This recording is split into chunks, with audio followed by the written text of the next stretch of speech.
días, profesor. Buenos días con todos. ¿Qué tal? ¿Cómo van? ¿Qué tal? ¿Qué novedades? ¿Cómo están ustedes? ¿Qué tal? Romina, Rocío, Jason, ¿cómo van? Piero, Matías, Nicole. ¿Qué tal, Fátima? ¿Cómo van todos? ¿Se han inscrito algunos de ustedes? ¿Van a postular? ¿Van a dar el simulacro? Qué bueno, está bien. ¿Cansada de qué, Fátima? Se acaba de empezar el día. Está bueno. Bien, ¿en qué pregunta nos quedamos? Avancemos. 927. Nicole, qué bárbaro tu memoria, por Dios. Yo ni en sueños, ni con hipnosis hubiera recordado en cuál nos quedamos. 927. A ver.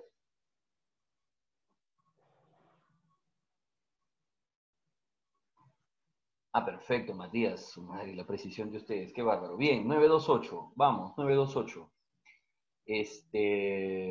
Un detalle con... Ajá. Acá, 928. La función de síntesis del ARN ribosomal corresponde a... Bueno, recordemos que hay tres tipos de ARN, ¿cierto? Hay tres tipos de ARN. El ARN mensajero, el ARN ribosomal y el ARN de transferencia. Cada uno tiene una actividad diferente. Recordemos que el ARN mensajero es el que lleva, ¿no es cierto?, la secuencia de información desde el proceso de transcripción, ¿no es cierto?, hasta el proceso de traducción, ¿no es cierto? El ARN ribosomal forma parte de la estructura del ribosoma y el ARN de transferencia, ¿cuál es su trabajo? ¿Cuál es el trabajo del ARNT? El ARN de transferencia, ¿cuál es?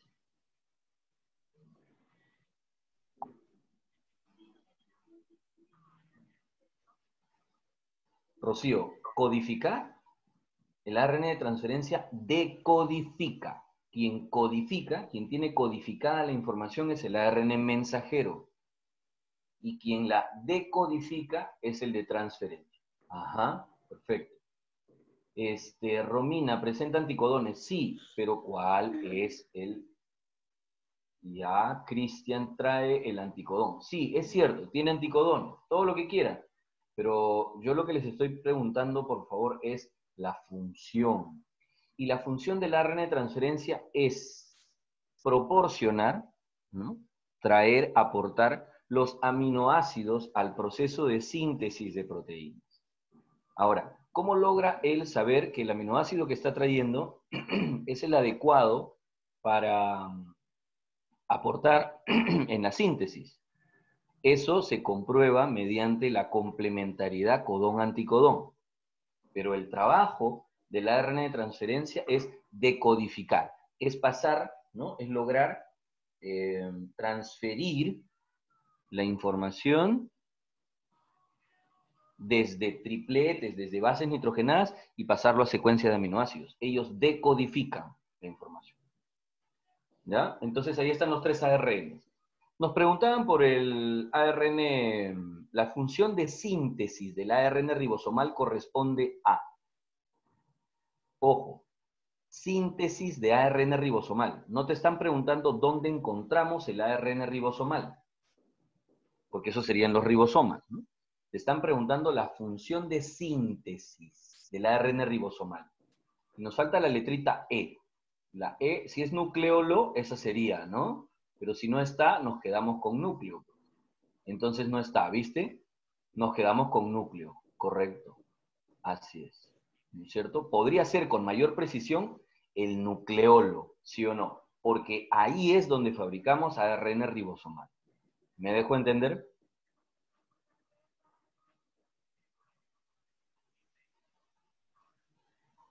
Listo, 929. Vamos.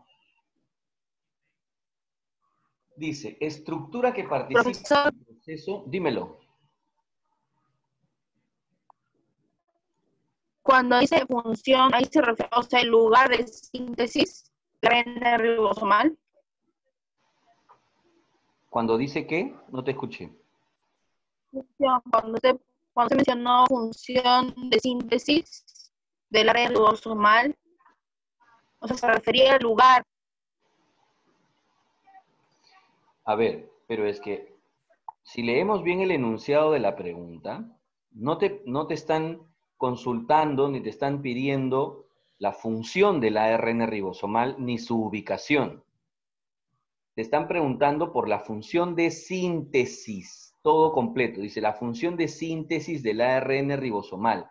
O sea, te están preguntando en realidad por dónde ocurre la síntesis del ARN ribosomal. Y recuerda, ¿quién fabrica el ARN ribosomal? Es el nucleolo. Ahí es donde se construyen las subunidades de los ribosomas.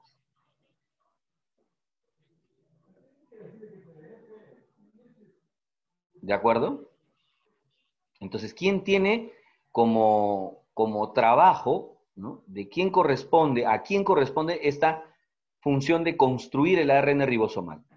Al nucleolo. ¿No está el nucleolo? Bueno, podemos decir el núcleo. ¿De acuerdo? No sé si me dejé entender.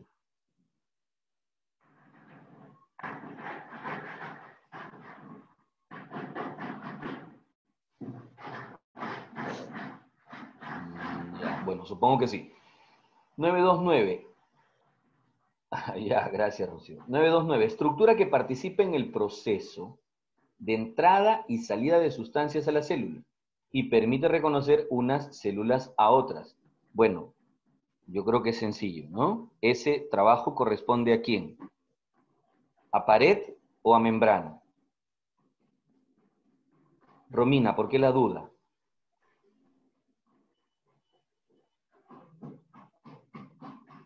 Así es membrana.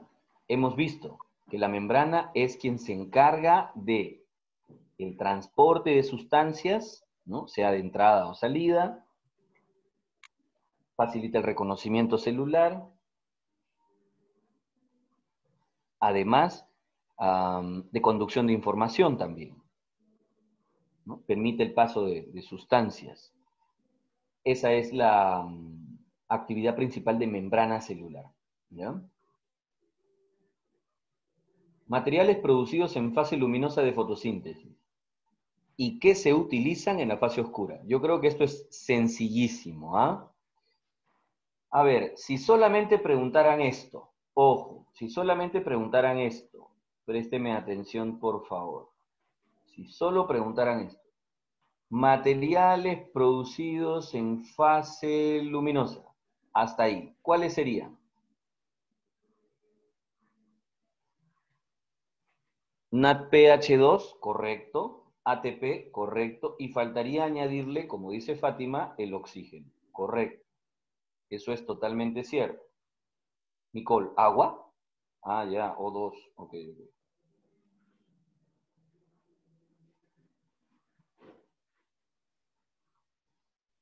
Así es. Pero como te preguntan, ¿cuáles son los producidos en la fase luminosa? Y además, ¿no? Y que se utilicen en la fase oscura. Ahí viene el tema. Entonces, de los tres que mencionamos, NADPH2, ATP y oxígeno, los que se usan en fase oscura son solamente estos dos. NADPH y ATP. ¿De acuerdo? Solo esos dos. ¿Me pueden decir en qué etapas se utilizan? ¿En qué etapas se utilizan? A ver, díganme. ¿En qué etapas de la fase oscura? ¿En qué etapas de la fase oscura, pues, Fátima?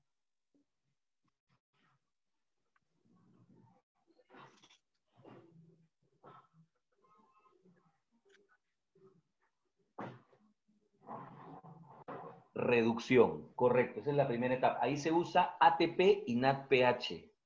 Correcto. ¿Alguna otra etapa en la que se usen?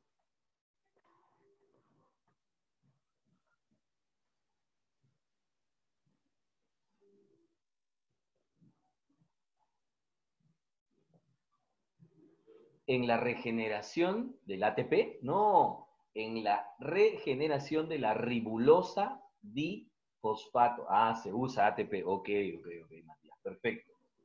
Así es. Esas son las dos etapas. Matías lo decía. En la reducción, sí, cuando pasamos de fosfoglicerato a fosfogliciraldehído, usamos ATP y NADPH.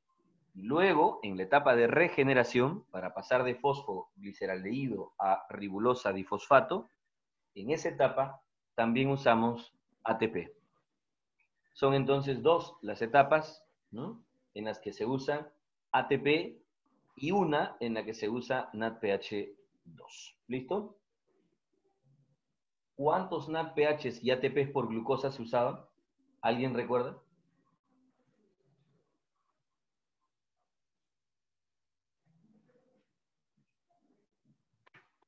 12 NADPHs y 18 ATPs. 12 NADPHs y 18 ATPs, correcto. Muy bien. Así es. Genial, muy bien.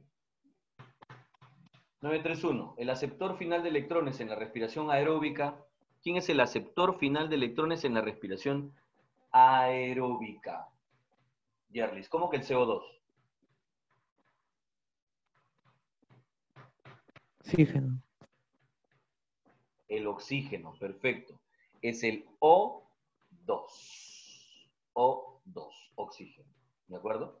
Y en las respiraciones anaeróbicas, a ver, mencióneme unos 3, 4 aceptores de electrones en el caso de respiraciones anaeróbicas, por favor. CO2. NO3. ¿O2? No, CO2. Ah, CO2 puede ser, correcto. NO3. NO3. SO4. Puede ser sulfato, puede ser sulfito, puede ser hierro 3 más, hierro 2 más, puede ser el mismo CO2. Correcto. Moléculas inorgánicas. Ya, sí. Pero no me digas moléculas inorgánicas porque al decir eso, ¿no? Puede, o sea, ahí encajarían el agua y eso nunca se usa como aceptor. Entonces hay que mencionar cuáles. No hay que ser tan genérico. 932. Para que una célula pueda sintetizar proteínas debe cumplirse la siguiente secuencia. ¿Cuál sería entonces la secuencia? A ver, por favor. ¿Cuál sería la secuencia?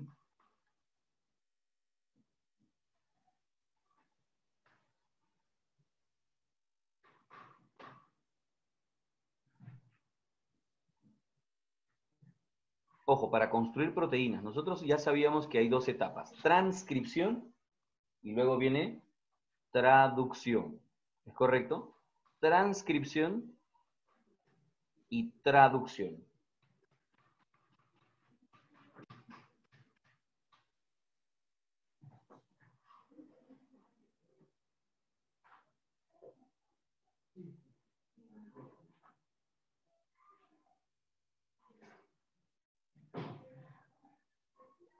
Entonces sería, a partir del ADN, transcribimos al ARN mensajero, y este ARN mensajero es el que usamos luego para construir una proteína, la clave E, ¿no es cierto?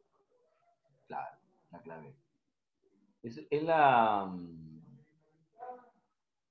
típica secuencia que graficamos, ¿no? ADN, ARN y proteína. Así es. 933. Dice, en un cromosoma de la mosca de la fruta, ojo, un cromosoma de la mosca de la fruta, es altamente probable que podamos. Un cromosoma está formado por ADN e histonas, ¿no? A ver. ¿Qué observaremos en un cromosoma? Dice, observar fenotipos, localizar centrómeros, encontrar nucleolos, aislar carbohidratos, mover centriolos.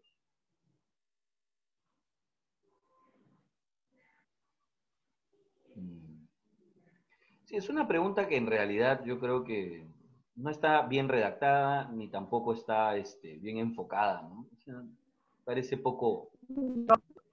Sí, pues, pero definitivamente fácil de concluir. Si hablas de un cromosoma, ¿cuál es la única estructura que vas a encontrar en un cromosoma? No encuentras carbohidratos, ni centriolos, ¿no es cierto?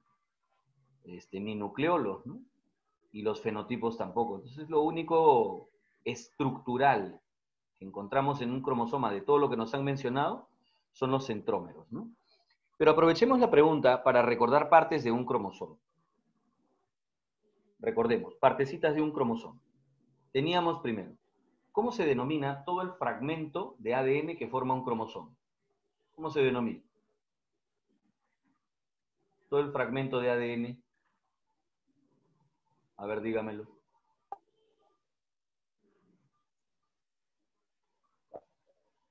O sea, digamos que tenemos un cromosomita así, ¿no es cierto? Y por aquí tendríamos la constricción primaria, ¿no es cierto? Esta sea la constricción primaria. Ahora,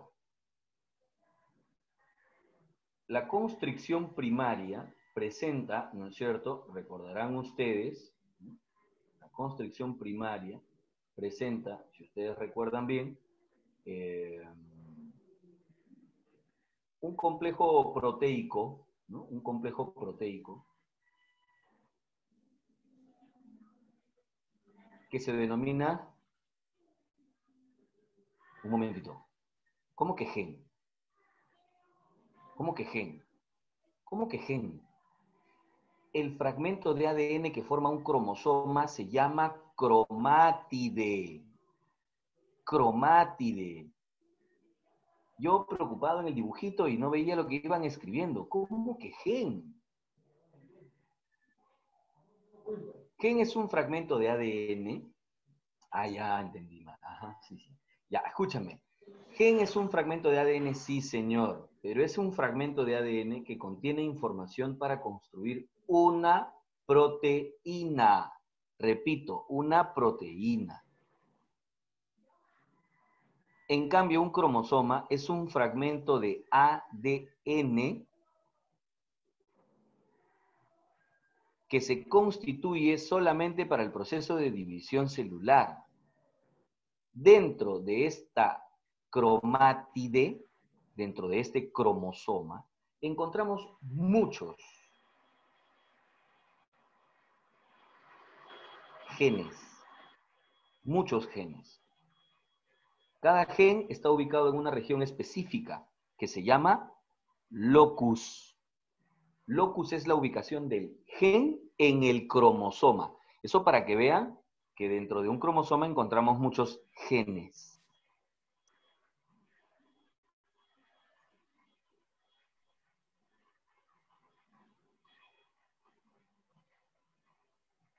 ¿Ya? Entonces les decía, esta es la constricción primaria, y en esta constricción primaria, ¿de acuerdo? En esta constricción primaria encontramos al conocido centrómero. Recuérdenlo, el centrómero. Este centrómero, ¿no es cierto? Este centrómero, ya saben ustedes, ¿no es cierto? Está obviamente unido, ¿no es cierto?, a la cromátide y los brazos de la propia cromátide. Repito, brazos. ¿Cómo se les llaman brazos? Claro, es que el centrómero, si usted se da cuenta, el centrómero acaba de dividir a la cromátide en dos brazos. ¿Recuerdan las partes? ¿Cierto? Claro. Los bracitos P y Q. Correcto. Entonces, señores, señoritas, todo este fragmento de ADN que ha formado el cromosoma, todo este fragmento se llama cromátide. Y cada uno de estos se llama brazo de la cromátide. Un brazo de cromátide, otro brazo de cromátide. Esta es, ¿de acuerdo? Esta es la constricción primaria. Esta es la constricción primaria. Esta es la constricción primaria. Y en la constricción primaria se ubica el centrómero. Este es el centrómero. Ahora, no olviden que alrededor del centrómero se ubican los llamados, claro, esta es el famoso cinetocoro, que son pues unas pequeñas proteínas proyectadas a partir de aquí. Ese es el cinetocoro, correcto, ¿ya? El cinetocoro. Entonces, aquí lo tenemos, vamos a ponerlo de... Este es el cinetocoro. Y nos faltan solamente, por graficar, en los extremos, recuerden, en los extremos se ubican, ¿quién? ¿Quién se ubica aquí en los extremos? Los llamados, ¿qué? Telómeros. Los llamados telómeros. Así es. Estos son los telómeros. Listo. Todos estos elementos son partes de un cromosoma. De un cromosoma. ¿Ya? Entonces, como ustedes verán, no tenía nada que ver pues con carbohidratos, ¿no? Fenotipos, ¿no? Lo único, como parte de un cromosoma que estaba aquí en esta lista, son los centrómeros. ¿Estamos de acuerdo? Listo. Sigamos entonces. 934. ¿Cuál de las siguientes secreciones carece de enzimas digestivas? Pregunta archiconocida, recontra repetida. De todas, ¿de acuerdo? De todas las...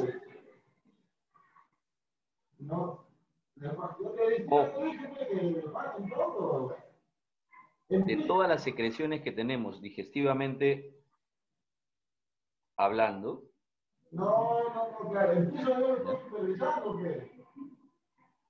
Saliva, jugo gástrico, jugo pancreático, jugo intestinal. ¿De acuerdo? La propia bilis y el jugo pancreático, de todas estas secreciones, la única que no presenta enzimas es la bilis. ¿Ya? La bilis, correcto. Así es. No tiene ninguna enzima. 935. La etapa del desarrollo embrionario que se caracteriza por la formación de una esfera con muchas células iguales y con una cavidad hueca al centro. Ya, están hablando, recuerden ustedes, ¿cuáles son las etapas de nuestro desarrollo embrionario? Empecemos. Cigoto. Después del cigoto, ¿quién viene? Después del cigoto, ¿quién viene? La mórula. Mórula, que es una masa compacta de células que se han formado a partir del cigoto, que se llaman blastómeros. Blastómeros. Entonces, esta masa compacta de blastómeros, ¿de acuerdo? Esta masa compacta de blastómeros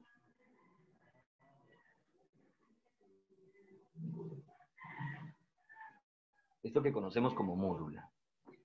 Luego se forma una invaginación, una cavidad central, y pasamos al estadio de blástula, la cual tiene su cavidad, ¿no es cierto?, interna, su blastocele, y su orificio que se comunica al exterior, su blastoporo.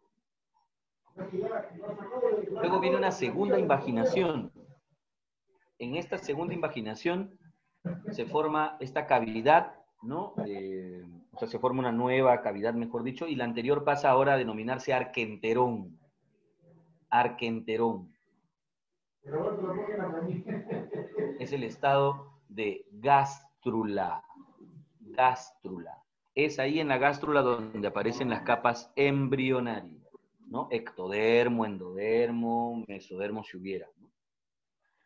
Entonces, nos están preguntando por el momento en el que tenemos todas las células iguales aún, no hay diferenciación celular, y una cavidad hueca, dice al centro, una sola cavidad. Estamos hablando del blastocelo.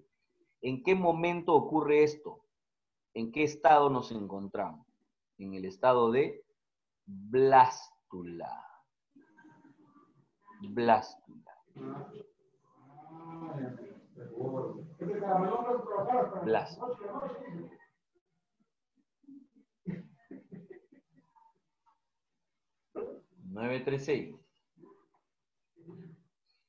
Las diferentes razas del perro doméstico fueron producidas por, bueno, ya lo hemos dicho cuando llevamos evolución. Dijimos que todas las variedades, las razas, son producto ¿de qué? De selecciones artificiales. Repito, selecciones artificiales.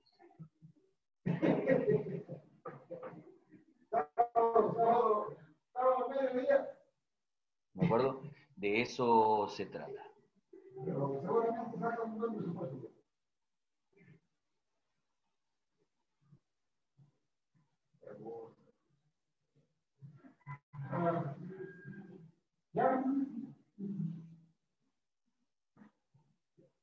Selección artificial.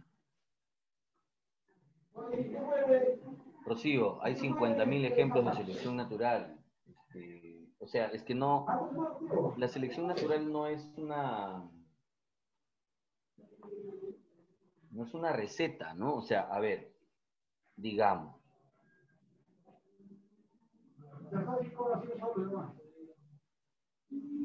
Mira.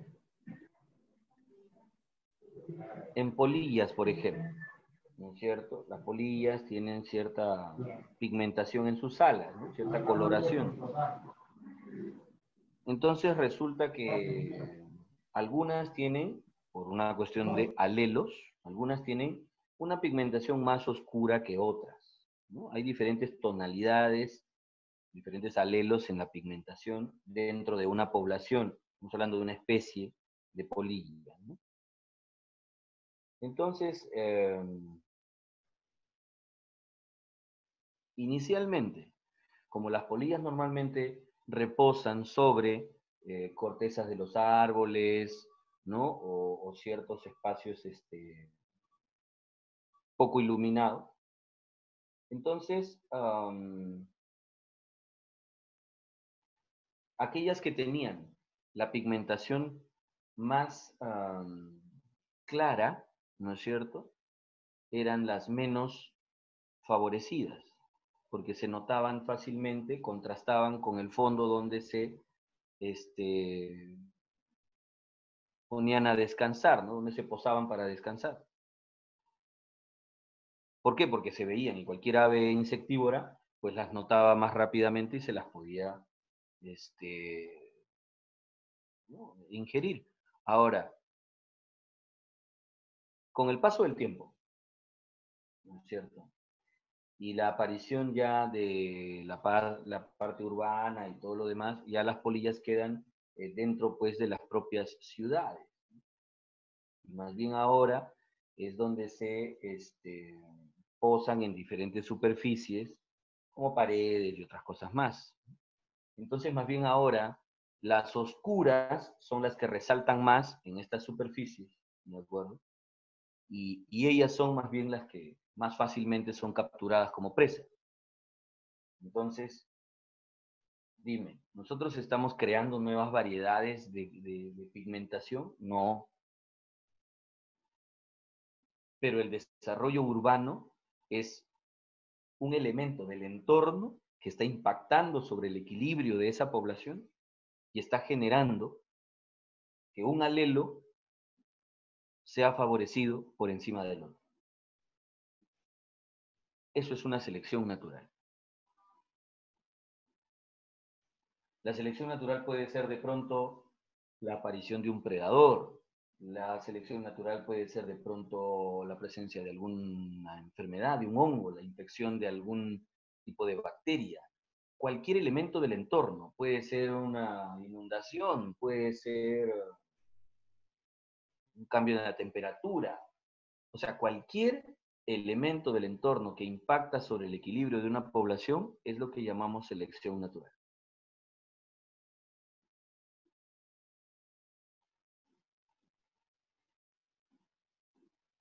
¿Me dejé entender? Perfecto. 937. El término evolución puede definirse como sigue. A ver, ¿cuál es nuestra definición que siempre hemos tenido respecto a evolución? A ver, dígamelo.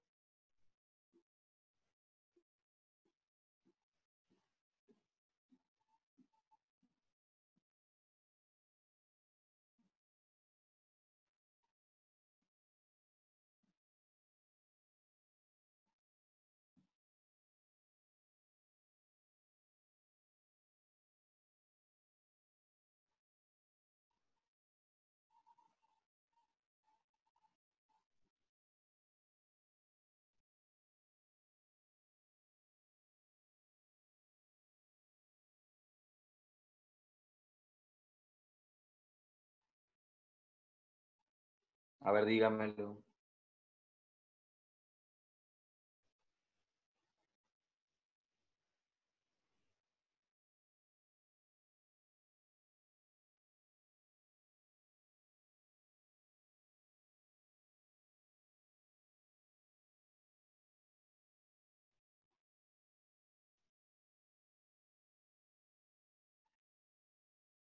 Dice, un cambio genético que se da en una población con el paso del tiempo. Perfecto. Recuerden que la evolución es un cambio a nivel genético.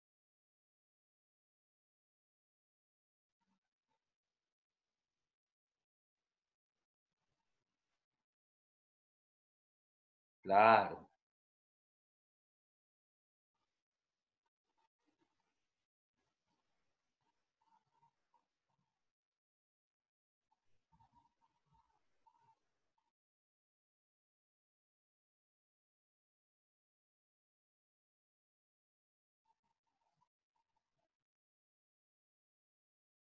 Ujú.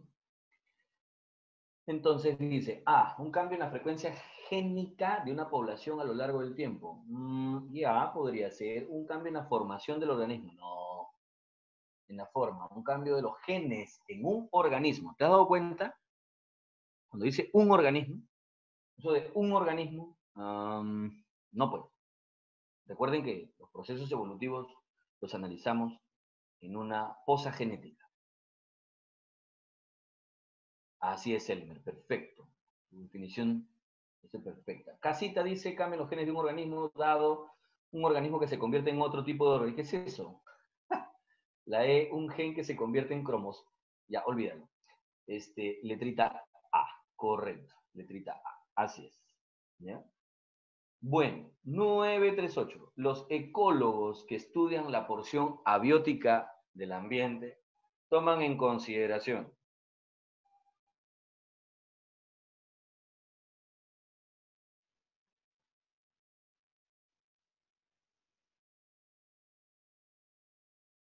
¿De acuerdo?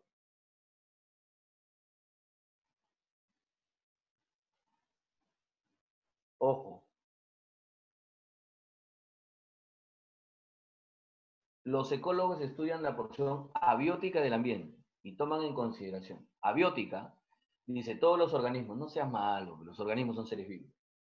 Todos los organismos más la tierra, no, solamente factores como tierra, agua y clima. Obvio, Romina, la de clima y organismos vivos.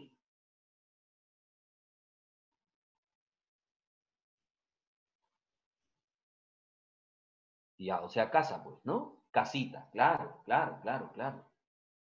Así es, los factores abióticos, o sea, el biotopo, biotopo. Claro, Francisco, perfecto, abióticos, así es. 939, vamos. Las especies son las primeras en colonizar un área desprovista de vegetación por actividades humanas. Ya, en realidad son las primeras en colonizar una área desprovista de cualquier tipo de formación vegetal. O sea, son los primeros en aparecer. Y a eso los llamamos especies pioneras. No necesariamente solo en alguna zona que haya sido erradicada por actividades humanas. No, no, no, no, no, no.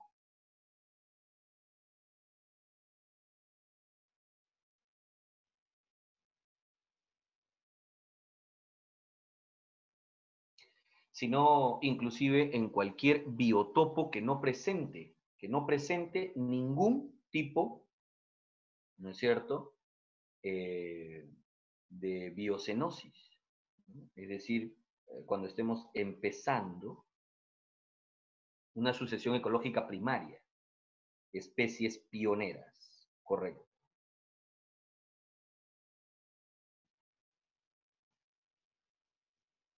Especies pioneras.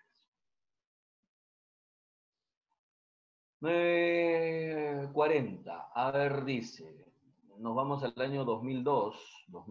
Algunos ya habían nacido de ustedes, otros no. ¿Mm? Imagínate.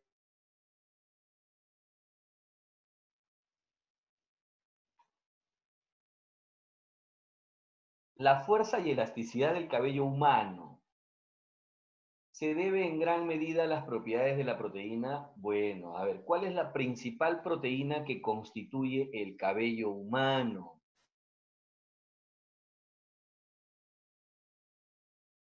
¿Cuál es? Queratina, perfecto. Queratina, así es. La queratina.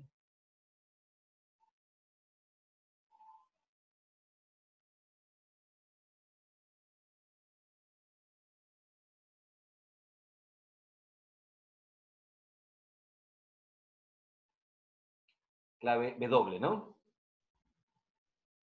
No confundan quitina con queratina. Siempre terminan confundiendo. Siempre terminan confundiendo.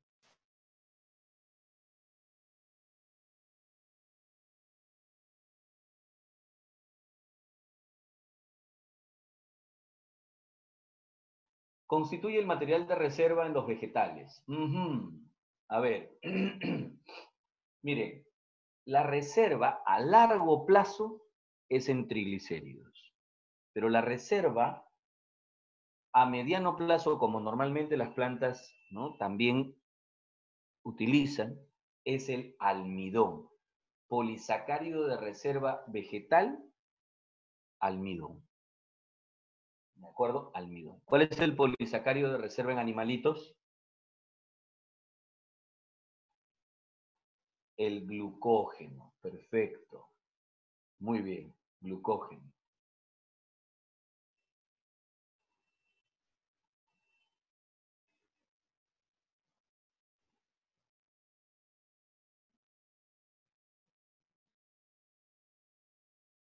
El glucógeno. En este caso nos preguntan por el material de reserva en vegetales y pues resulta ser el almidón. Almidón. ¿Recuerdan cuáles eran los componentes de almidón? ¿Cuáles eran los componentes de almidón?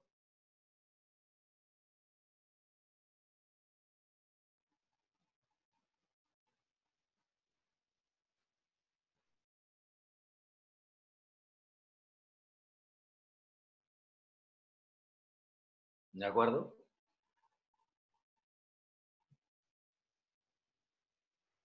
Amilopectina y amilosa. Amilosa. La amilasa es una enzima que degrada justamente el almidón, ¿no? O sea, la amilosa, pues, ¿no? Claro, claro, claro. ¿Ya? Amilopectina y amilosa. Muy bien. Eso es almidón, polisacárido de reserva vegetal. ¿Hay de pioneros? ¿De qué está? Esa es una pregunta, 4 preguntas atrás creo. Ahí. Listo. 942. 942. Organelo celular que empaca materiales en vesículas. Ah, qué fácil, pues no seas malo. ¿Cómo vas a preguntar así? Es el aparato de Golgi. Todo lo que tenga que ver con empaque, secreción celular, es aparato de Golgi. ¿Ya? Aparato de Golgi.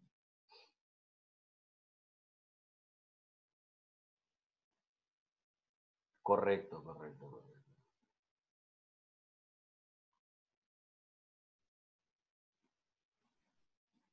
La difusión del agua a través de una membrana selectivamente permeable se denomina, también es conocido, difusión de agua.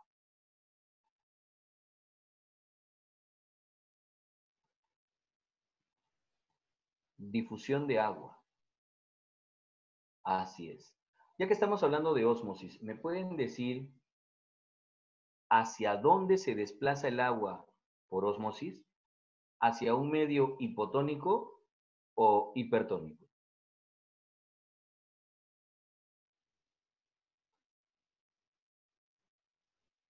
Hacia un medio hipotónico. Hipertónico. Hacia el medio hipertónico.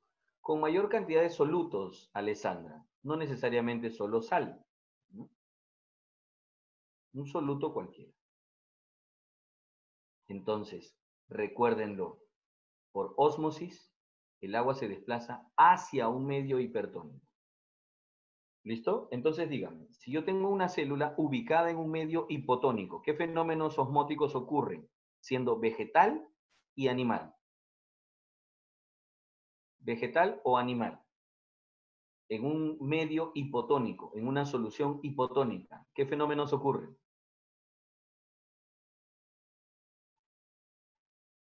Turgencia y lisis. Perfecto. Vegetal, turgencia, lisis en animal.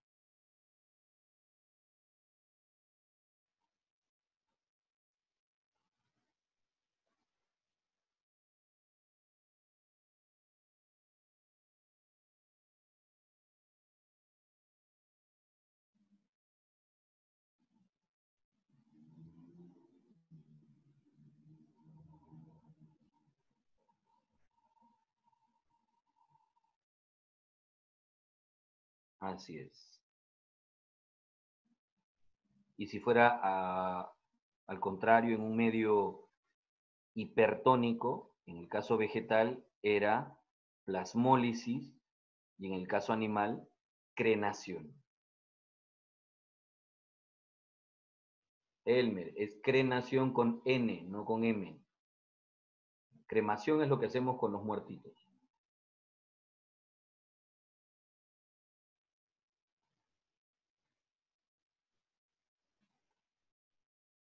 Bien, 944, vamos. En la fase luminosa de la fotosíntesis, la fuente de electrones para la fosforilación acíclica es...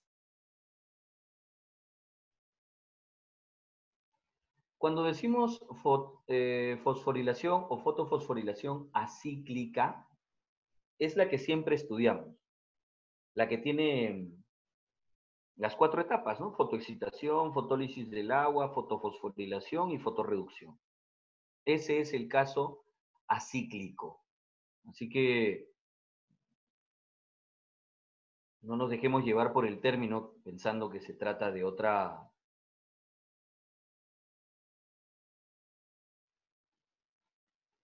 situación, ¿de acuerdo? Entonces dice, en la fase luminosa de la fotosíntesis, la fuente de electrones para la fosforilación acíclica, ¿desde dónde viene el agua? ¿Ah? ¿Desde dónde viene el agua? Ya sabes tú, viene desde las raicitas, tallos, todo, llega a la hoja, llega al cloroplasto y es el agua la fuente de electrones y protones. La fuente de electrones es el agua. No olviden ustedes. A ver, brevemente, solo por favor de manera breve, para no invertir tanto tiempo por aquí.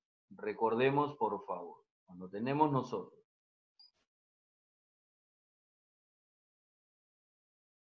¿de acuerdo? Membrana tilacoidal, ¿recuerdas? Membrana tilacoidal. Y en esta membrana tilacoidal, recuerde usted que teníamos, ¿no es cierto?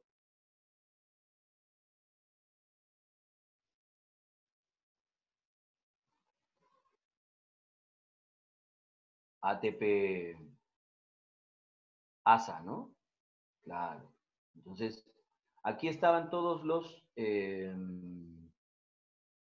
componentes del cuentosoma. Fotosistema 2, fotosistema 1, ¿no es cierto? NADP reductasa, Aquí estaba ATP ASA, ¿cierto? Ya, ahora,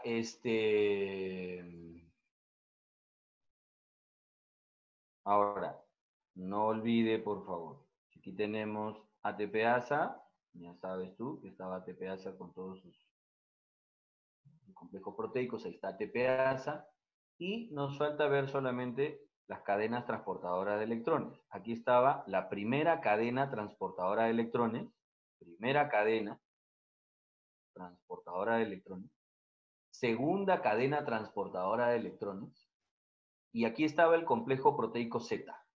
Todo esto es un cuantosón. Todo esto es un cuantosón. Los electrones partían desde aquí, ¿no es cierto? Desde aquí, y pasaban a lo largo de toda la cadena transportadora de electrones. Eran electrones energizados. Estos electrones energizados, ¿de acuerdo? Estos electrones energizados que pasan por la cadena, usaban, ¿no es cierto? Aquí en la cadena se usaba la energía de ellos. Ah, sí, sí, sí. ¿Y quién reponía estos electrones? ¿Quién repone estos electrones aquí? ¿De dónde se repone? Estos electrones eran repuestos a De la partir disociación del agua. de la destrucción de moléculas de agua. Así es, de la fotólisis del agua. Esa es la idea. Se obtenían estos electrones a partir de la destrucción de moléculas de agua. De ahí venían estos electrones. El complejo proteico Z se encargaba de obtenerlo.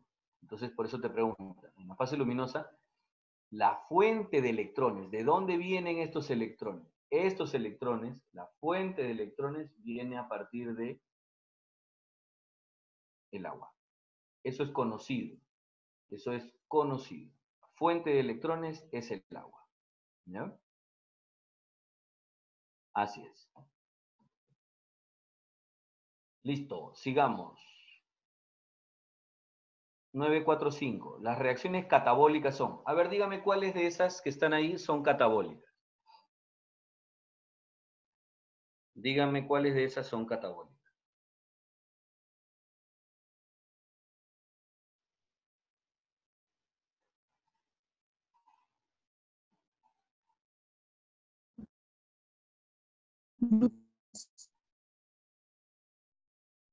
La D.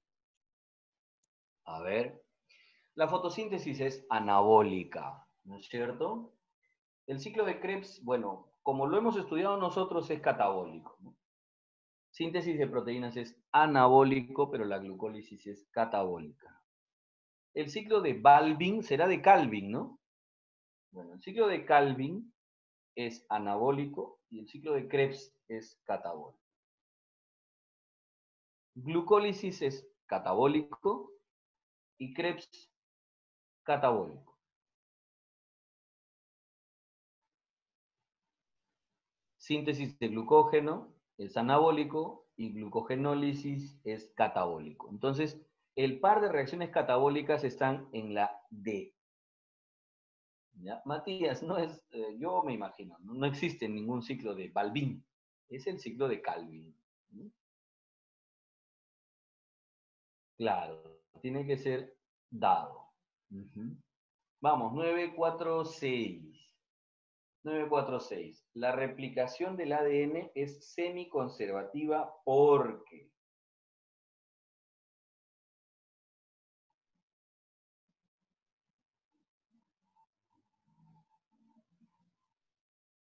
ya habíamos dicho por qué era semiconservativa, ¿sí o no?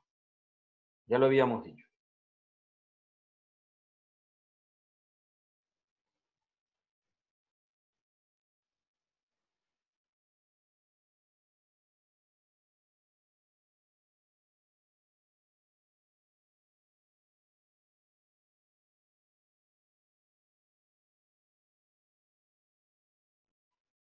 La replicación del ADN es semiconservativa porque ya lo habíamos dicho. Cada ADN nuevo conserva una hebra de la que fue parental.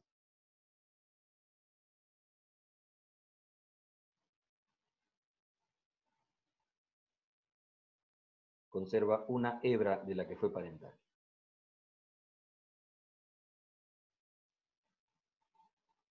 ¿Dónde está esto?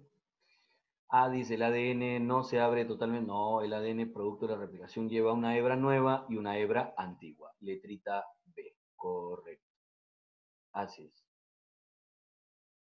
La otra característica de la replicación del ADN es bidireccional. Bidireccional.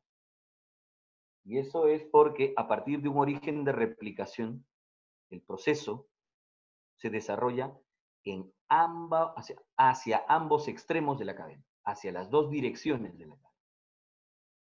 Desde un origen de replicación, el proceso avanza hacia ambas direcciones de la cadena. ¿De acuerdo? Se forman por eso burbujas de replicación.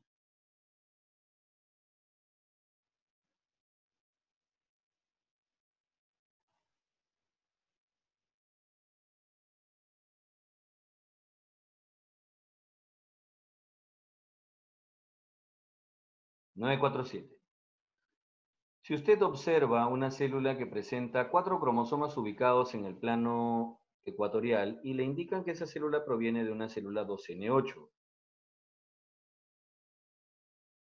La célula que usted está observando está en, a ver, dígame, una célula que presenta 4 cromosomas ubicados en un plano ecuatorial. Eso es una metafase, ¿sí o no? Ya, cerrado, es una metafase. ¿Listo? Usted ve 4 cromosomas, solo 4, ¿no? Y te dicen que viene de una célula 2N8. ¡Wow! Entonces, ¿cómo es que tiene solo 4? Ah, viene de meiosis.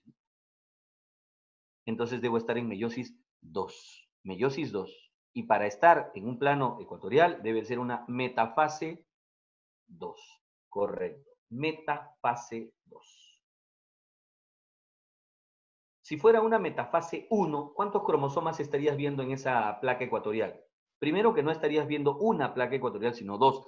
O sea, una placa ecuatorial doble. Estarías viendo los 8 cromosomas, ubicados 4 frente a los otros 4. ¿Me dejo entender, Piero?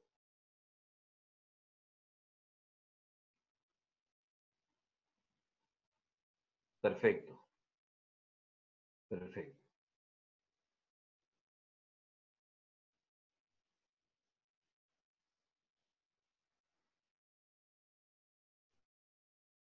Digestión de carbohidratos se completa en... A ver, ¿dónde empieza la digestión de carbohidratos? ¿Dónde empieza? ¿Dónde empieza la digestión de carbohidratos? En la boca. ¿Y dónde termina?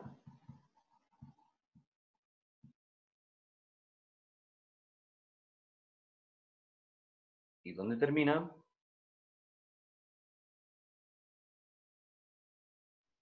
El intestino delgado. Así es. Empieza en la boca y termina en el intestino delgado. ¿De acuerdo? ¿Dónde empieza la digestión de proteínas?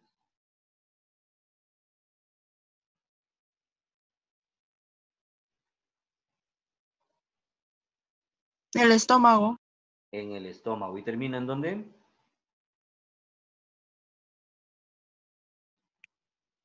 El En intestino delgado. Así es, en intestino delgado, correcto. ¿Y dónde empieza la digestión de lípidos?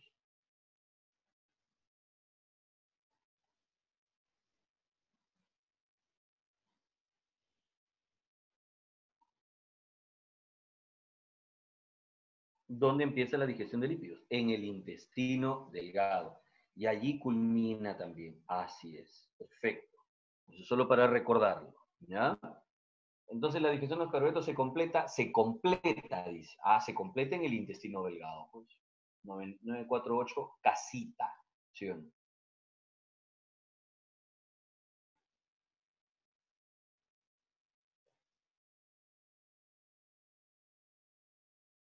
En intestino delgado.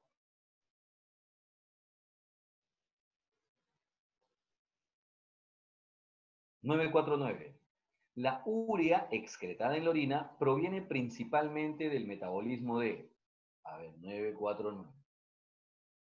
Recuerden, La urea nos ayuda a eliminar los excesos nitrogenados que tengamos, fundamentalmente que provienen del radical amino, o sea, de proteínas, correcto, de proteínas.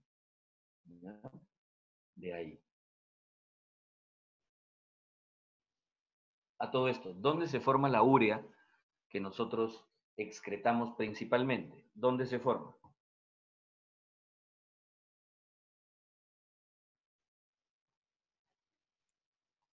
Los riñones. No, no se forma ahí. Los riñones lo que hacen es separar la urea que está en la sangre.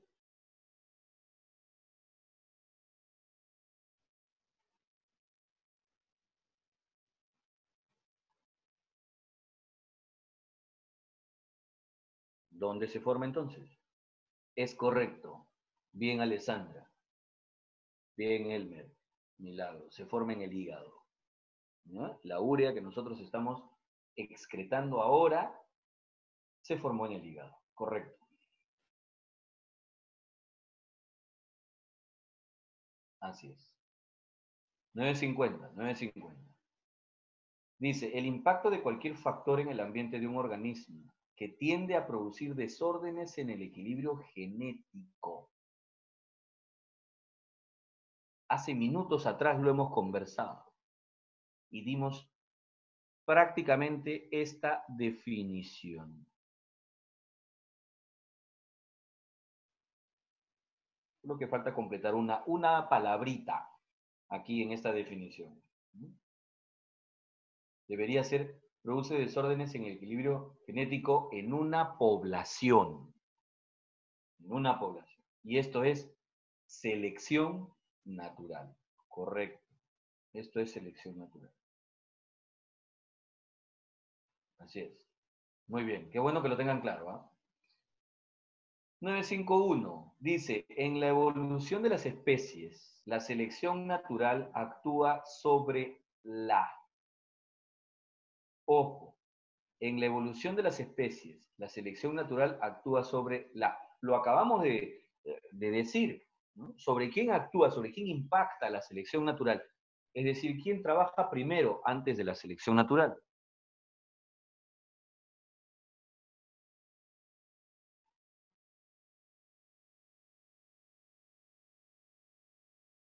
Actúan primero, Alessandra,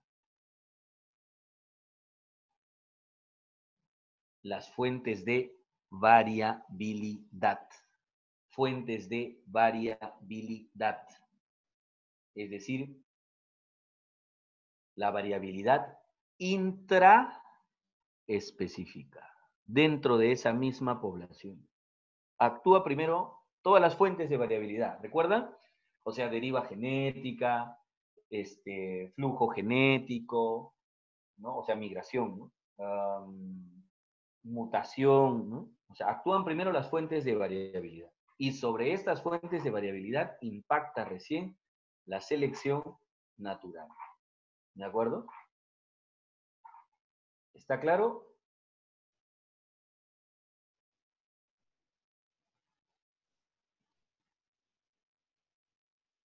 Entonces, la selección. Rocío, una cosa es la variabilidad entre una especie y otra. El que yo tenga muchos tipos de loros, muchas especies de loros. Eso es una variabilidad interespecífica entre una y otra especie. Pero la variabilidad intraespecífica es la que yo tengo dentro de una misma especie. Eso es a nivel de una población.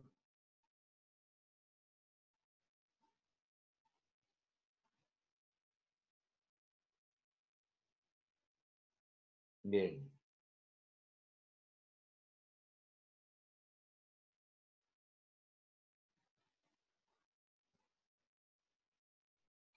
La destrucción de los hábitats en los pantanos de Villa pueden generar un serio problema de. La destrucción de los hábitats en los pantanos de Villa pueden generar un serio problema de.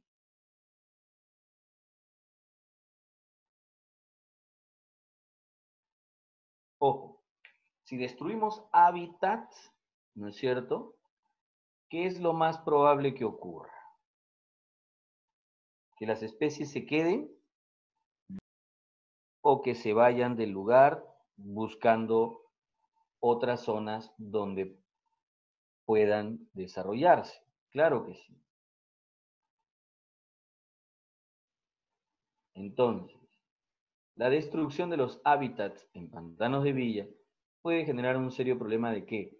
De pérdida de la biodiversidad. ¿Por qué? Porque habrán muchas especies que al ver afectado su hábitat, pues tratarán de irse a otros lugares, ¿no? Para encontrar dónde puedan desarrollarse, o de lo contrario, al no poder adecuarse a otras condiciones, morirán.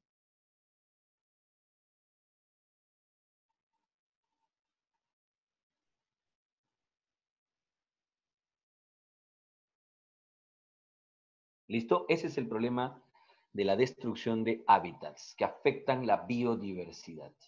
¿Ya? 953. Áreas naturales protegidas por el Estado, en las cuales se puede hacer uso directo de recursos. A ver un momentito. ¿Cuáles son las 3 categorías de áreas naturales protegidas que no permiten la extracción ¿de acuerdo? Que no permiten la extracción de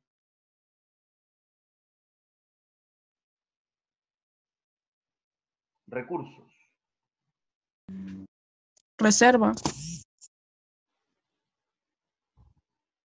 No sé si me dejé entender bien lo que les pregunté. He pedido cuáles son las categorías de áreas naturales protegidas que no permiten la extracción de recursos.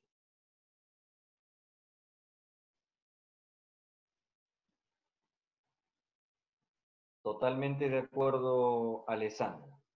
Parques nacionales, santuarios nacionales y santuarios históricos. Bien, Elmer. Esos son los que no permiten la extracción de recursos. ¿De acuerdo?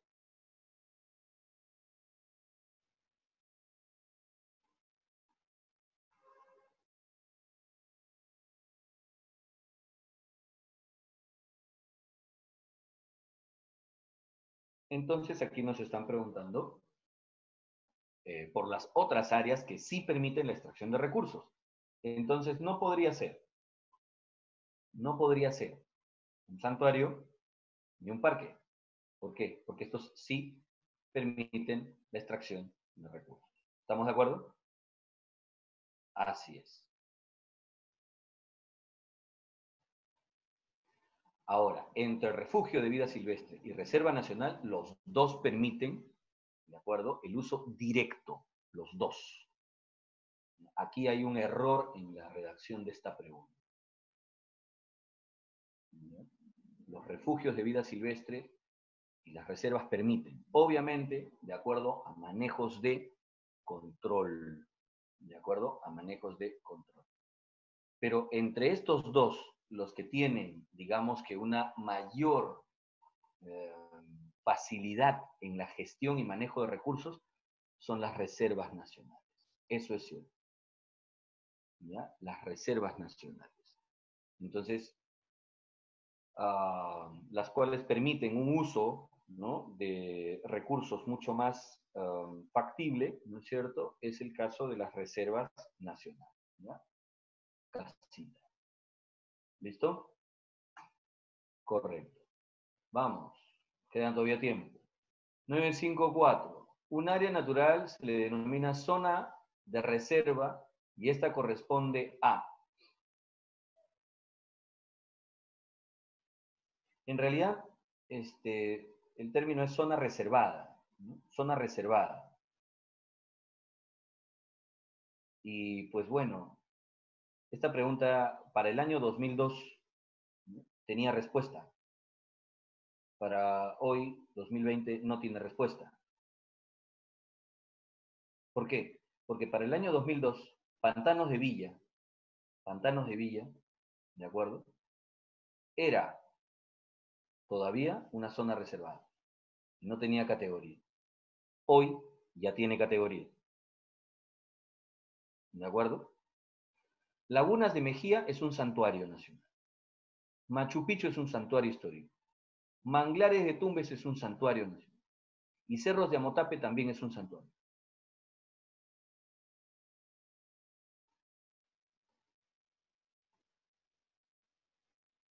Para el año 2002, repito, Pantanos de Villa era una zona reservada, no tenía categoría. Hoy cuenta con categoría, ¿de acuerdo? Hoy cuenta con categoría y es un refugio de vida silvestre. ¿Ya? Es un refugio de vida silvestre.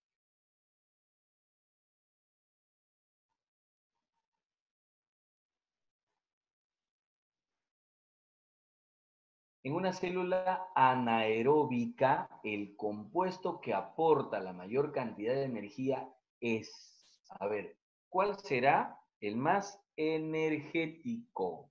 ¿Ya?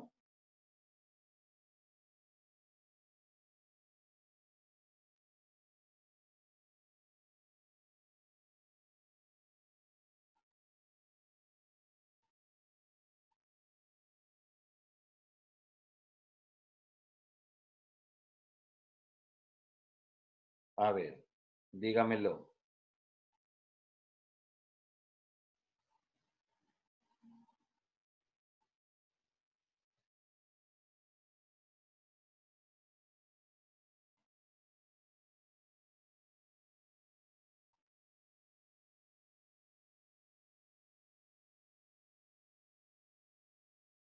En una célula anaeróbica, el compuesto que aporta la mayor cantidad de energía. Definitivamente. ¿No? ¿Cuál es la fuente principal, no es cierto?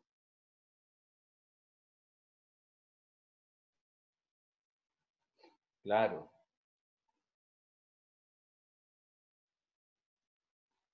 Nuestra principal fuente de energía directa es la glucosa. Es la glucosa. Saben ustedes que la glucosa es, ¿no es cierto?, la fuente de energía principal, ¿no? La fuente de energía inmediata. Aeróbica, ¿de acuerdo?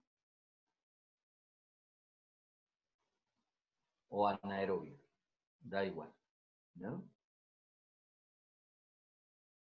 Así es. Vamos, 9, 5, 6. Vamos a buscarla por acá. Los siguientes órganos excretores.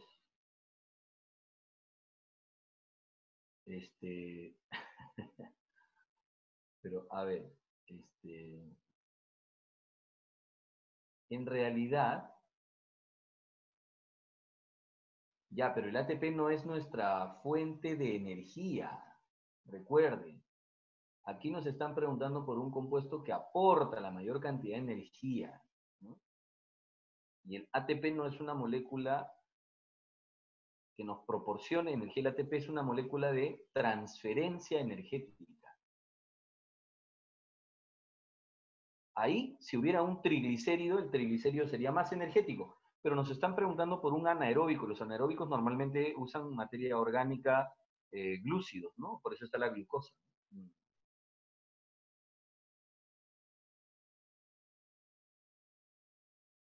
¿Cuál es la función principal de estos tubos de Malpighi, protonefridios, nefridios, etcétera?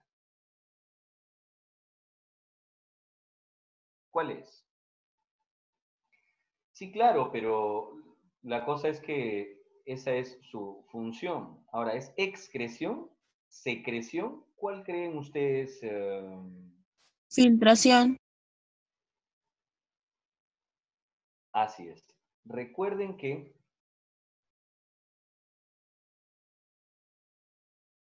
ahora,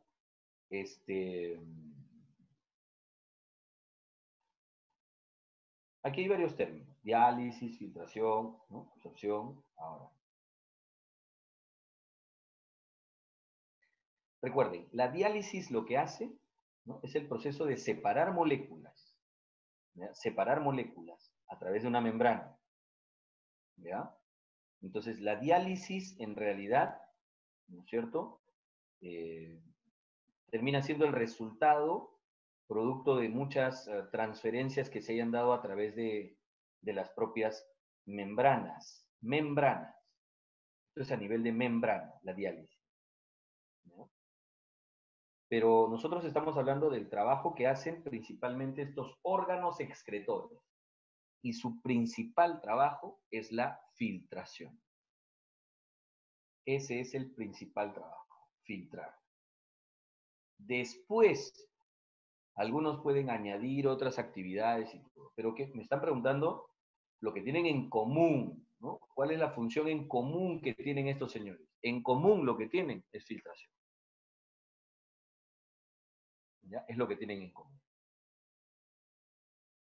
Algunos realizan secreciones, otros no, etc. Pero lo que tienen todos en común es filtrar. ¿Ya?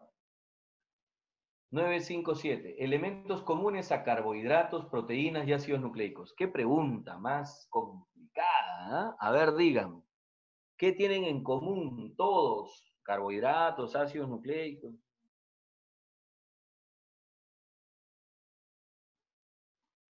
¿Nitrógeno tienen todos?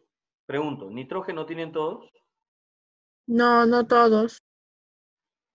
Así es, nitrógeno no tienen todos, es correcto. Nitrógeno no tienen todos. Pero carbono, hidrógeno y oxígeno sí, ¿cierto? Esto es lo que presenta. Claro. Como tenemos que ver, en el caso de los tres, estamos hablando de carbono, hidrógeno y oxígeno.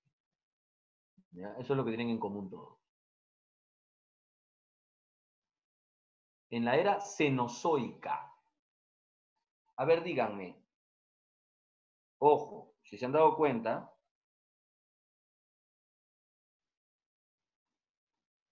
¿no es cierto? Nosotros no estudiamos las eras y estas cosas.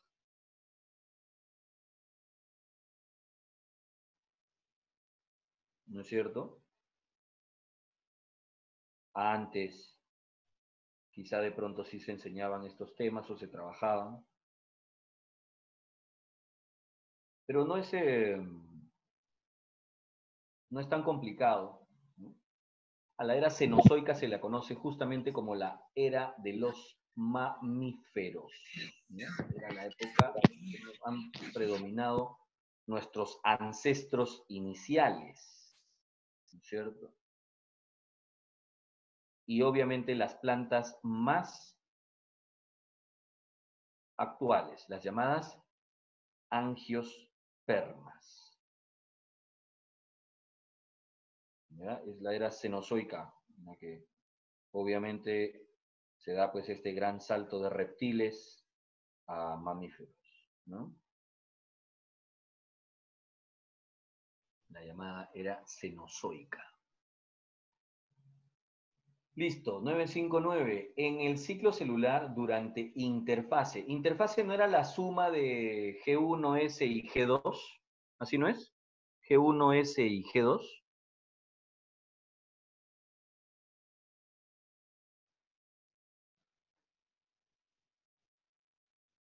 G1S y G2.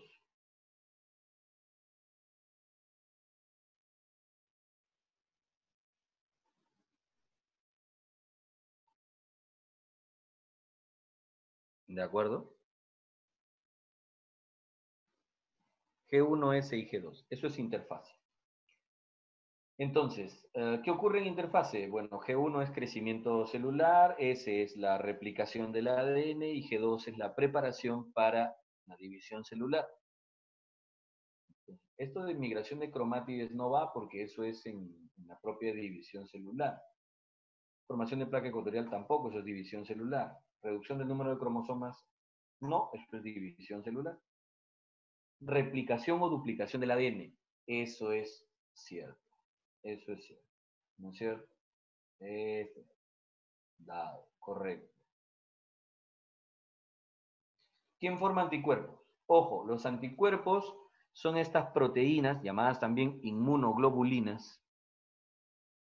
Los anticuerpos, ¿no es cierto? Las inmunoglobulinas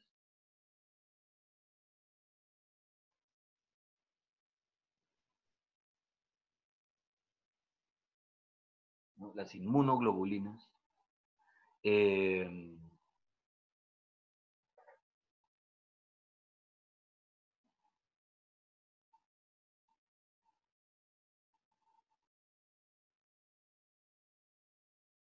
Las producen los linfocitos, T o B. ¿Qué linfocitos producen anticuerpos? ¿Los T o La los B. B? B, así es. Linfocitos B, es correcto. Muy bien. 961. En la fotosíntesis se emplea el dióxido de carbono, CO2, durante el proceso llamado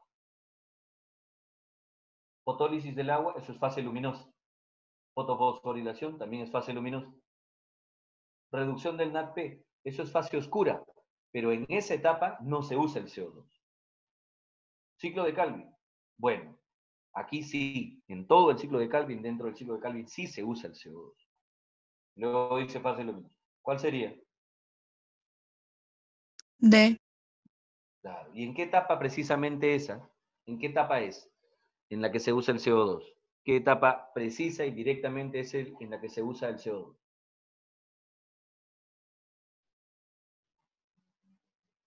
Es la primera, la llamada carboxilación. Carboxilación.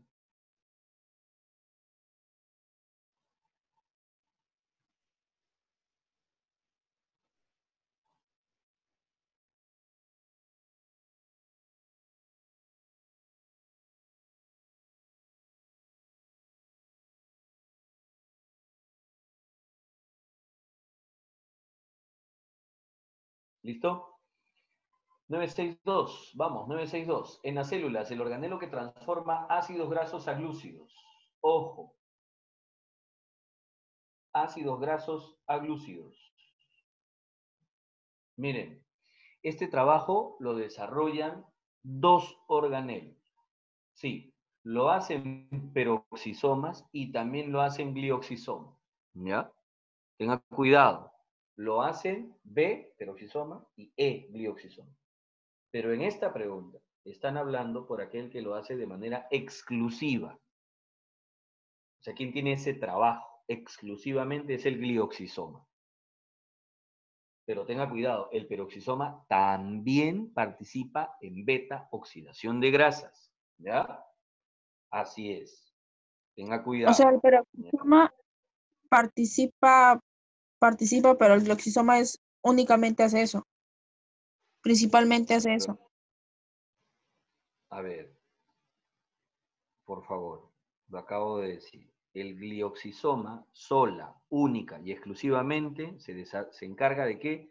De la beta oxidación de grasas. En cambio, el peroxisoma degrada peróxidos y también participa en beta oxidación de grasas. ¿Ya? Entonces, por eso optamos por elegir en este momento al que tiene la función exclusiva de beta oxidar grasa. ¿Ya? Pero tenga cuidado que son los dos. ¿Ya?